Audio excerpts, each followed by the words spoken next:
Bonjour à tous et bienvenue, c'est Bob Proctor.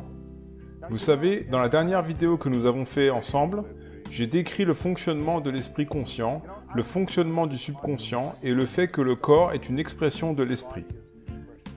Et plus vous allez réfléchir à cela, plus vous vous apercevrez que oui, c'est exactement comme ça que ça se fonctionne. Maintenant, je veux que vous réfléchissiez à la chose suivante. Lorsque vous imprimez une idée dans votre subconscient, cela modifie la vibration de cet instrument que nous appelons le corps. Votre corps est une structure moléculaire, c'est vraiment ce que c'est. C'est une masse d'énergie qui vibre à une très grande vitesse de vibration. Voyez-vous, nous avons inventé un mot pour décrire le fait que nous sommes conscients de notre vibration. Et ce mot, c'est le mot « sentir ». Si vous demandez à quelqu'un comment il va aujourd'hui, cette personne va répondre « je me sens bien » ou « je me sens pas très bien » ou « je me sens super bien ». Vous n'entendrez jamais une personne dire « oh, je suis conscient que je suis impliqué émotionnellement dans des idées négatives et de ce fait j'ai basculé dans une vibration négative ». Mais c'est pourtant exactement ce qui se passe. Lorsque nous commençons à comprendre cela et que nous prenons conscience que nous ne nous sentons pas très bien, nous pouvons décider de changer la vibration. C'est vrai que ça nécessite un petit peu d'entraînement, mais c'est possible. Nous sommes vraiment responsables de comment nous nous sentons. Souvent, nous laissons d'autres personnes nous contrarier, mais pourtant personne ne nous y oblige. Nous n'avons pas besoin de réagir envers eux, nous pouvons simplement répondre doucement. Nous pouvons écouter ce qu'ils disent et répondre « oui, tu as le droit de penser cela, mais je ne me reconnais pas dans ce que tu dis ». Et puis nous pouvons garder notre propre idée de nous-mêmes. Il est important que nous comprenions comment l'esprit fonctionne, et que nous comprenions la relation entre le corps et l'esprit et la relation entre l'esprit et le corps. Maintenant, ce sont nos résultats que nous voulons changer. Nos résultats peuvent éventuellement être en rapport avec notre corps physique. Il se peut par exemple que vous voudriez perdre de quelques kilos, ou que vous voudriez prendre quelques kilos, ou vous souhaiteriez peut-être avoir un peu plus d'énergie. Mais sachez que toute l'énergie qui n'a jamais existé ou ne sera jamais est déjà présente de manière égale à 100% partout en même temps. Tout est énergie. Vous allez entendre des gens demander où trouve-t-il toute cette énergie? Où obtient-elle toute cette énergie? Personne ne reçoit d'énergie, mais tout le monde libère de l'énergie. Le désir est le mécanisme déclencheur qui permet à l'énergie de circuler. Maintenant, revenons en arrière et passons rapidement en revue ce que nous avons vu. Voici un schéma représentant une personne. Il y a l'esprit conscient, et souvenez-vous que les facteurs sensoriels sont liés à l'esprit conscient. Et puis il y a le subconscient, et ensuite il y a le corps. Maintenant, l'esprit conscient a la capacité de choisir ses pensées. Ces pensées se transforment ensuite en images mentales. Puis nous transmettons ces images à l'esprit subconscient. Et enfin, l'esprit subconscient les transforme en actions. D'accord ? Maintenant, quel est le problème ? Rappelez-vous, nous avons dit que l'esprit subconscient n'avait aucune capacité de rejeter une idée. Nous avons dit que l'esprit subconscient ne pouvait pas faire la différence entre quelque chose de réel et quelque chose d'imaginaire. Dans quel état les enfants sont-ils arrivés dans ce monde? Je vais vous expliquer. Lorsque vous êtes arrivé dans ce monde, vous n'aviez aucune faculté de conscience. Les facteurs sensoriels n'étaient même pas encore développés. C'est comme ça qu'on est arrivé. Cela s'appelle la petite enfance. C'est le bébé. Pas d'esprit conscient. Donc l'esprit subconscient est grand ouvert. Vous pouvez y mettre absolument n'importe quoi. Vous voyez, votre esprit subconscient est programmé génétiquement. C'est pourquoi nous ressemblons à nos parents. Mais par la suite, nous sommes programmés par notre environnement. Le psychiatre Karl Menninger, fondateur de la fondation du même nom, a déclaré un jour « L'environnement est plus important que l'hérédité ». Pour quelle raison parlez-vous la langue que vous parlez? Vous parlez cette langue parce que vous avez été entouré par des personnes qui parlaient cette langue dans votre petite enfance, et donc cette langue est entrée directement dans votre esprit subconscient. Si vous aviez grandi dans une maison bilingue, vous auriez appris les deux langues. J'ai un associé à Kuala Lumpur, il a un petit garçon, il parlait déjà 4 langues à l'âge de 4 ans. Et vous regardez son fils et vous vous dites « Oh alors, comment c'est possible ?» C'est pas étonnant, le bébé a simplement été programmé. Pourquoi aimez-vous la nourriture que vous aimez? Vous avez été programmé, c'est vrai. Maintenant, prenons un instant pour analyser l'environnement dans lequel nous avons été élevés. Voici le bébé.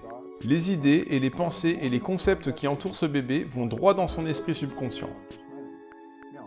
Maintenant, répétez encore et encore, et souvenez-vous que le bébé vit cette répétition toute la journée, tous les jours, toutes les semaines, tous les mois, toute l'année, et ce pendant 4 ou 5 ans.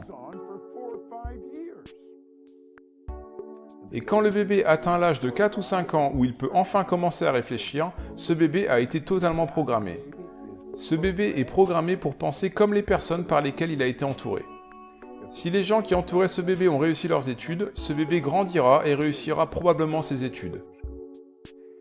Si les gens qui entouraient ce bébé vivaient toujours dans des temps difficiles, n'avaient jamais d'argent ou étaient toujours endettés, alors c'est probablement ainsi que ce bébé va grandir. C'est bizarre, mais c'est comme ça que ça se passe. Et c'est également comme ça que ça s'est passé pour moi. J'ai été élevé pendant la Grande Dépression, nous n'avions pas d'argent. On ne faisait que parler du manque d'argent. Par exemple, tu devrais être satisfait de ce que tu as. Eh bien non, ce n'est pas vrai. Vous ne devriez jamais être satisfait de ce que vous avez. Vous devriez être en revanche heureux de ce que vous avez. Mais l'insatisfaction est en réalité un état créatif. Nous avons donc maintenant un bébé qui a été programmé. Maintenant, réfléchissons-y un instant.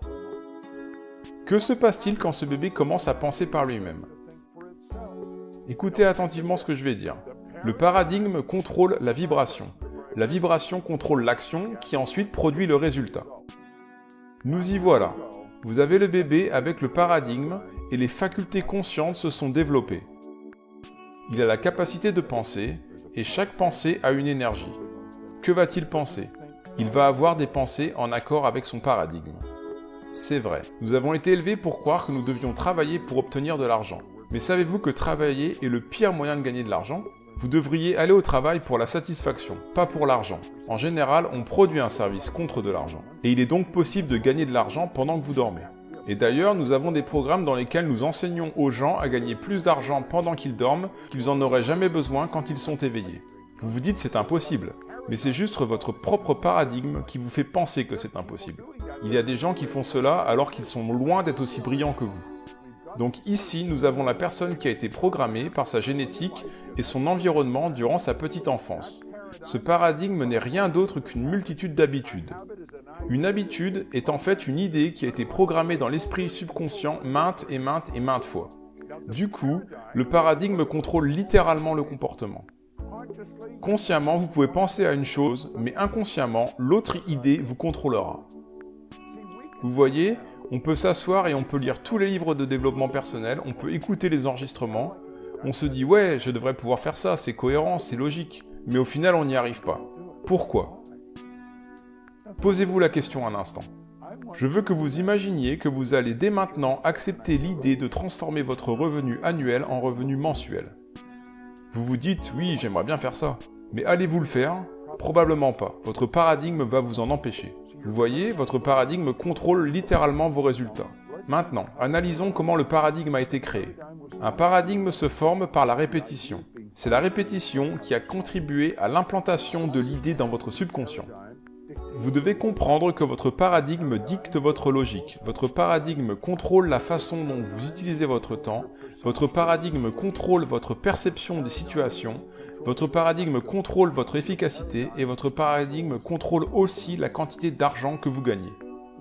Si vous voulez changer votre vie, vous devez changer votre paradigme. Vous voyez, pour la plupart des gens, ça semble illogique qu'ils puissent transformer leur revenu annuel en un revenu mensuel. Mais si vous suivez nos enseignements, nous vous montrerons exactement comment y arriver. Nous vous montrerons comment accomplir tout ce que vous voulez accomplir, car nous concentrons nos efforts à vous montrer comment changer de paradigme. Lorsque les paradigmes changent, votre vie change. C'est un beau concept, c'est un merveilleux concept. Et vous comprenez enfin pourquoi vous obtenez les résultats que vous avez obtenus jusqu'à présent. Cela n'a rien à voir avec votre intellect. Votre intellect peut tout à fait vous aider à comprendre comment faire les choses, mais cela ne signifie pas que vous allez les faire. Vous pouvez entendre des gens dire « oui, je comprends ce que vous racontez », mais en fait leur comportement indique tout le contraire. Pourquoi? Nous croyons quelque chose à un niveau conscient, mais au niveau subconscient, le paradigme croit à autre chose. Il existe un mot appelé praxis. Praxis, c'est l'intégration de la croyance avec le comportement. Donc nous devons prendre les croyances que nous avons consciemment, c'est-à-dire celles que nous avons déterminées en pensant, et les planter à la place de l'ancienne croyance. Par exemple, j'étais persuadé que je ne pourrais rien réussir de mieux que ce que je faisais à l'époque. Je me sentais déjà chanceux de travailler en tant que technicien de surface. L'idée de fonder et de développer une entreprise dans le monde entier était tout simplement hors de mon imagination. Mais vous savez quelque chose, quand j'ai changé mon paradigme, toute ma vie a changé. C'est ce que nous faisons, c'est ce dont il s'agit. Vous devez changer de paradigme si vous voulez changer votre vie. Vous pouvez étudier le sujet autant que vous voulez, mais vous devez impérativement comprendre comment modifier ce programme. Et d'ailleurs, c'est ce dont il s'agit. Le paradigme est un programme. Le paradigme est une multitude de concepts qui sont fixés dans votre subconscient et qui contrôlent littéralement votre comportement. C'est un merveilleux concept à comprendre, mais c'est aussi un terrible concept si vous ne le comprenez pas, car il contrôle littéralement toute votre vie. Pourquoi pensez-vous que la plupart des gens traversent leur vie et continuent à obtenir les mêmes résultats année après année? Eh bien, c'est comme ça. Ils n'en ont aucune idée du pourquoi. Tout cela devrait nous être enseigné à l'école, mais ça ne l'est pas. Comment se forme un paradigme? Par la répétition de l'information. Comment changer le paradigme? Par la répétition de l'information. Supposons maintenant que vous rencontrez des difficultés avec l'argent. Vous constatez par exemple que vous avez plus de dépenses que de recettes. La solution, c'est de changer le rapport que vous avez avec l'argent. Et comment faire ça? En répétant une idée encore et encore. C'est là qu'entrent en jeu les affirmations. Je vais vous donner une affirmation que j'utilise depuis des années. Je suis actuellement si heureux et si reconnaissant que l'argent vient à moi en grande quantité par le biais de sources multiples et continues. Je suis actuellement si heureux et reconnaissant que l'argent vient à moi en grande quantité par le biais de sources multiples et continues. Il ne s'agit pas seulement de dire ça une ou deux fois. Vous aurez peut-être à répéter cela 1000 fois par jour, tous les jours, pendant peut-être 90 jours, et enfin, vous allez commencer à changer votre rapport avec l'argent. Sachez aussi que les personnes qui sont riches ont toutes plusieurs sources différentes de rentrée d'argent. Maintenant, je vais vous dire ce qui m'est arrivé. J'avais toujours avec moi un magnétophone à pile, et j'écoutais l'enregistrement encore, tous les jours pendant probablement quelques années. C'était un comportement tellement illogique que tout le monde pensait que j'étais devenu fou. Et je lisais tous les jours le même livre, intitulé « Réfléchissez et devenez riche ». Et d'ailleurs, je lis toujours ce même livre jusqu'à aujourd'hui. Et c'est la répétition des informations de l'enseignement de Earl Nightingale et du livre qui a changé ce paradigme. Je ne savais pas ce que je faisais, je ne comprenais pas ce que je faisais, mais je l'ai fait. Un jour, un homme est venu me voir à l'hôtel Waldorf Astoria à New York. À la fin du programme des 3 jours, il m'a dit « Bob, je tiens vraiment à vous remercier pour ce que vous venez de me donner. » Et il a continué « Pour la première fois de ma vie, j'ai compris comment j'ai accompli ce que j'ai accompli. » À mon tour, j'ai demandé « Qu'est-ce que vous avez accompli ?» Il a déclaré « J'ai remporté la médaille d'or de décathlon aux Jeux Olympiques de Melbourne en Australie en 1957. » Oui, cet homme était Mill Campbell. Et il a dit « Jusqu'à présent, je n'avais jamais compris comment j'y étais arrivé. » Il a ajouté « La prochaine fois que vous organisez un séminaire, je veux y amener mes fils. » Et c'est ce qu'il a fait. Milt et moi sommes devenus de grands amis. Et d'ailleurs, Milt a un double des clés de notre maison. Il peut venir quand il le souhaite. J'habite à Toronto, il habite dans le New Jersey.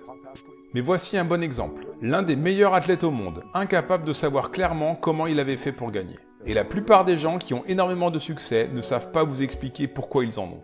En gros, ils ont réécrit leur programme, ils ont changé leur paradigme. Ils n'ont peut-être pas compris comment ils l'ont fait, mais ils l'ont fait. Et c'est la raison d'être de notre entreprise. Nous enseignons aux gens comment changer leur paradigme. Je tiens à vous remercier d'avoir regardé cette vidéo et je vais vous demander de partager l'information avec d'autres personnes. Partagez avec les gens, suggérez-leur de jeter un coup d'œil à ça. Établissez une relation avec les personnes autour de vous. Le partage est une très belle façon de vivre. Et ces informations sont incroyablement utiles. Merci d'avoir écouté, c'était Bob Proctor, j'ai eu beaucoup de plaisir à partager cela avec vous.